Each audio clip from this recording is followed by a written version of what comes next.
How to lock Apple Cash Card.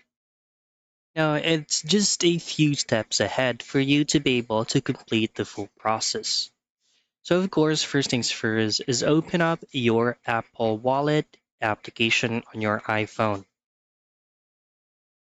So, this is where all you have set up directly from Apple or Apple Cash Wallet will be visible from here. So if you tap on the three dots at the top right, you should see orders, reauthorize payments, and settings.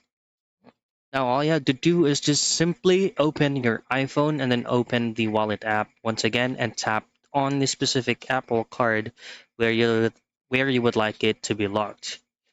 Tap the More button and then tap Account Details. Scroll down to Titanium Card and then just simply tap Lock Card.